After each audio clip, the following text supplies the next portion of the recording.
Welcome to Better Edge, a Northwestern Medicine podcast for physicians. I'm your host, Melanie Cole, and joining me today is Dr. Paul Bryar. He's a professor of ophthalmology and pathology at Northwestern Medicine, and he's here to highlight diabetic retinopathy screening for us today. Dr. Bryar, thank you so much for being with us. I'd like you to start by giving us a brief overview of diabetic retinopathy, the key pathophysiological mechanisms that underlie the development and progression of this condition. So, diabetic retinopathy is a result of the microvascular complications of diabetes. Specifically, the blood vessels in the retina undergo changes over time in a certain percentage of patients with diabetes. And retinopathy can occur when those small capillaries can leak and cause edema or swelling. It can also progress to what we call proliferative diabetic retinopathy, where because of the decreased oxygen supply to the retina, there's an attempt at the eye to grow new vessels in the retina, which end up doing more harm than good. So those are the two things that we want to be able to screen for, diabetic retinopathy and diabetic macular edema. And the key with that is that if we could find it early enough, 90% of all vision loss related to diabetic retinopathy and macular edema is preventable if caught in time. Well, thank you for that. So provide an overview for us, Dr. Bryar, if you would, of Northwestern Medicine's diabetic retinopathy screening program. What motivated you to set up this program? Well, the recommendation is in general, for each person with diabetes to have an annual screening eye exam for diabetic retinopathy and other diabetic eye disease. Nationwide, about 60 to 65% of patients with diabetes actually get that exam. And that can be much lower, especially in patients where there's healthcare disparities in terms of minorities and patients with decreased access to medical care.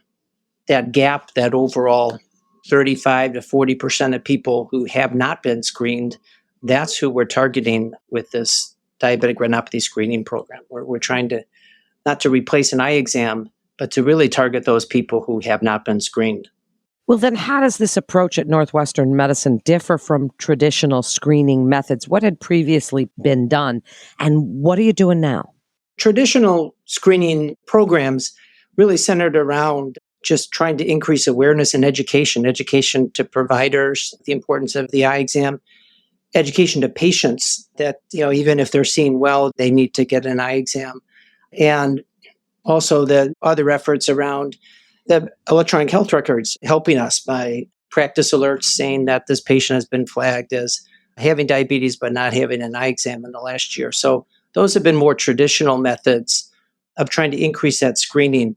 Those methods have had varying success. So what we wanted to do is put the emphasis on screening at the point of care in the primary care setting or in endocrinology setting to give those providers the tools to become aware of the need for screening and in many cases do the screening either on site or just a short time away as a point of care test that can be done without an advanced appointment.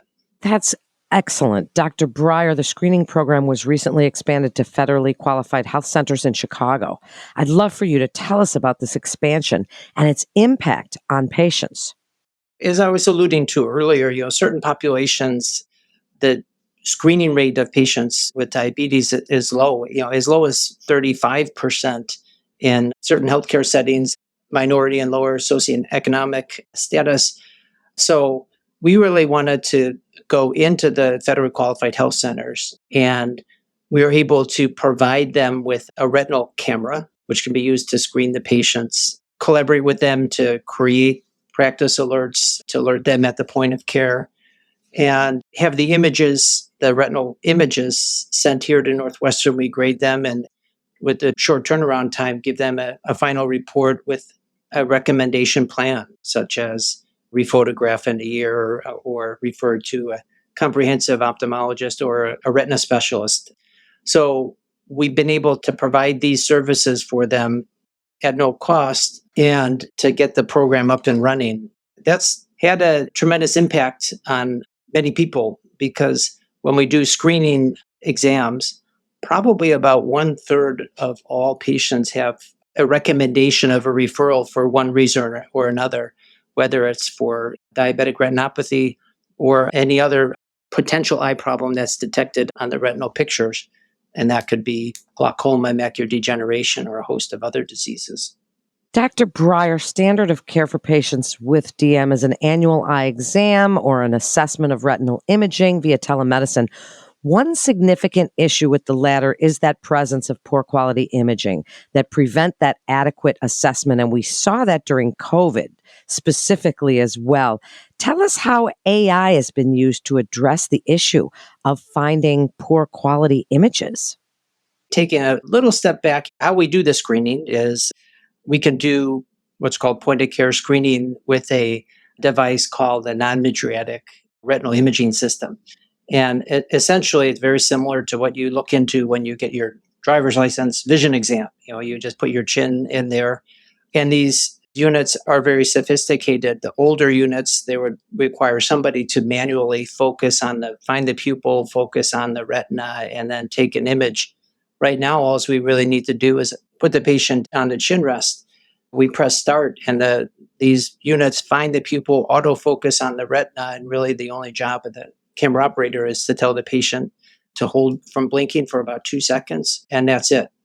Even with the more advanced cameras, non-gradable images are an issue. Those could be for a number of reasons. The patient could have blinked, the retina could be out of focus, there could be a media opacity in the way, such as a cataract, that's blocking our view of the retina. So all of these various things can cause what we call a non-gradable image. And oftentimes we wouldn't be able to learn about that until the patient has left. The image is sent electronically to us to grade, and it's a blurred or ungradable image. So that patient then has to be notified to come back to take a picture or to just have an in-person exam. One of the ways we're working with AI is to analyze the image at the time the photo is taken. And the computer can basically give a recommendation that this is gradable or ungradable. And if it's ungradable right away, the camera operator can just dim the lights, reposition the patient, do whatever needs to be done to take it again.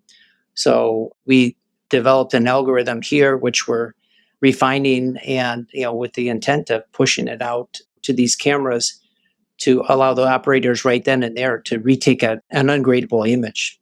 Wow, isn't that amazing? So, tell us a little bit more about how this model has really changed the landscape of what you're doing. In terms of just retinal imaging, it used to be hard to do with expensive cameras, and it was, technically challenging for the camera operator. Now the technology has evolved where it's actually fairly easy, and we could really train anybody within about 15 minutes, 10, 15 minutes to take these images reliably. So that could be done by a medical assistant, somebody at the check-in. It could be done by the physician, the nurse, the PA, whomever's encountering that patient. That has dramatically changed the landscape. How AI has changed this is there are now FDA approved AI algorithms which will be able to look at an image and say whether or not there's retinopathy and grade that. So there are systems that allow us to do that in a manner so that can actually have almost an immediate turnaround time for providers. There are some issues, with that because while these AI algorithms are approved, some of them are approved to detect retinopathy. I think they're not going to really have widespread adaptation quite yet because when we do a retinal screening, about a third of all patients will have some form of retinopathy detected. About 25% will have other eye diseases, glaucoma, macular degeneration, retinal issues that might be detected. Those AI algorithms cannot and are not certified to detect all of those other conditions we talked about. So we would have to go back and manually regrade all of the AI-driven retinopathy screens just to make sure we're not missing anything else. Where this naturally goes to is we're now working on teaching these computers using both machine learning, machine teaching to say, okay, this is what a glaucoma picture would look like. This is what macular degeneration. And that the next logical step would be to have these AI algorithms be able to detect more than just diabetic retinopathy. Dr. Bryar, I'd love you to speak for us on how you educate and engage patients in self-management strategies to optimize their outcomes, and elaborate for us, if you would, on the importance of a multidisciplinary collaboration in the care of patients, particularly other healthcare providers involved in the diabetes management itself. So when I counsel patients with diabetes, I say several things. One, they're here to see us for their eyes. And I emphasize to them that, your eye exam was done today. It was normal, or we found some mild changes that are not in fact impacting the vision. But the best way to stay healthy and to preserve the vision is to come back every year for your eye exam, and stress the point that even if things are perfect, remember the months. What month is this? It's September. Every September is your time to come in for your eye exam. But more importantly, I also emphasize that I'm another voice in their healthcare team to say, continue working with your provider who manages your diabetes with you on your regular visits and your diet, your medications, your exercise, and stress that this eye exam and myself and the patient, we're all partners with a whole team of people to effectively manage diabetes as a whole. Such an important topic and really interesting, Dr. Bryar, and so many advances in your field. Looking forward, what do you believe are the most exciting advancements on the horizon for diabetic retinopathy screening? How do you see technology, and particularly AI, which we've been discussing, continuing to shape the future of your field? Yes, we talked about the AI in terms of detecting existing disease. I think on the horizon, what we're looking at beyond that, how do we look at detecting or preventing disease before it is evident in the retina? Because we know that the changes we see in the retina are relatively advanced in the disease of diabetes and diabetic retinopathy. How can we take somebody who has a normal retina, but looking at other factors, whether it's their hemoglobin A1C or the duration of diabetes, their cholesterol, their blood pressure ranges? How do we put all that information together to say that this patient is at a higher risk for developing retinopathy in the next 6 months or 12 months, even though they have no retinopathy?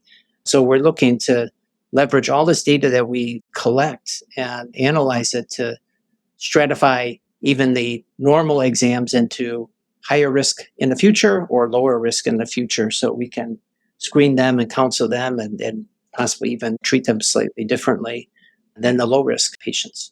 That's where I see the advancements going in diabetic retinopathy and diabetes associated vision loss and prevention of that in the future. Thank you so much, Dr. Bryar, for joining us, and I hope you'll join us again and give us updates as some of these advances really take hold. It really is exciting.